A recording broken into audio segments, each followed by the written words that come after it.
আসসালামু আলাইকুম সবাইকে, আশা করছি সবাই অনেক ভালো আছেন। এই ফলটা কার কার পছন্দ জানেন? এগুলো কি মধুপুরের মামা?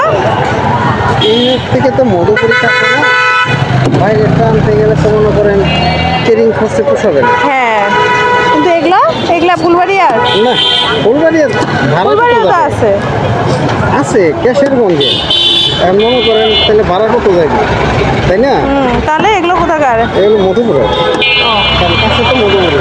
এই চাচাটার মতো অনেক মানুষ আছে যারা কিনা একই উত্তর আমিও যদি দেই সে এটা শুনবে কিন্তু রিসিভ করতে পারবে না, আবার সে ওই একই উত্তর ঘুরিয়ে ফিরিয়ে দেবে। অদ্ভুত ক্যারেক্টার। যাই হোক, আমি চাচাকে জিজ্ঞেস করছিলাম যে এটা মধুপুরের কিনা, বলছিল মধুপুর থেকে কি আনলে পোষাবে কিনা। আমি তখন বললাম ফুলবাড়িয়ার কিনা, তখন বললো ফুলবাড়িয়া থেকে আনলে পোষাবে না, আর কে বা খাবে, 20 টাকার বেশি দাম দিয়েও তো খাবে না। ভালো কথা, তাহলে এটা কোথাকার মামা? মামা ঘুরিয়ে পেঁচিয়ে তারপর বলল এটা সেই মধুপুরের আনারস। আমি বললাম ওহো আচ্ছা তাই। বেশ কিছুদিন পর ময়মনসিংহ গিয়েছিলাম, আর ময়মনসিংহ গিয়ে জয়নুল আবেদিন পার্কে না গেলে কি হয়, তো গেলাম পার্কে। আর যাওয়ার পর দেখলাম এক মামার দোকানে এই আনারসগুলো নিয়ে বসেছে। এগুলো হচ্ছে মধুপুরের আনারস, যেগুলো আমি বাড়ি যাওয়ার সময় সবসময় দেখি ওখানে অনেক স্তূপ করে রাখা হয়। আর এই ছোট ছোট আনারসগুলো অনেক মিষ্টি হয়।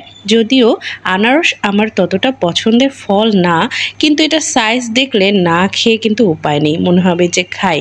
আর হ্যাঁ, যে সুন্দর করে কাটে, ওপর দিয়ে একটু আবার এই যে ঝাল ঝাল মরিচ দিয়ে দিচ্ছে, লবণ দিয়ে দিচ্ছে, এটা দিয়ে খেতে কিন্তু অসম্ভব মজার। আর আনারসের ডালটা ধরে খাওয়া যাচ্ছে, এটাও কিন্তু একটা মজার ব্যাপার। যাই হোক, ছোট ছোট আনারস দেখে তো খুব ভালো লাগলো, মনে হলো না একটা খেতেই হবে। আর একটা জায়গায় 2টা খেয়ে ফেললাম, আর এই ফল খেয়ে পুরো পেটটাই ভরে গেল। আমার কিন্তু অনেক ভালো লেগেছে।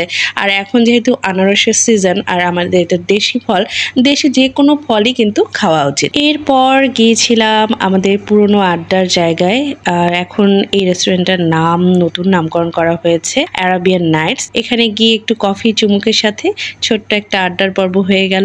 ভালো থাকবেন সবাই, আল্লাহ হাফেজ।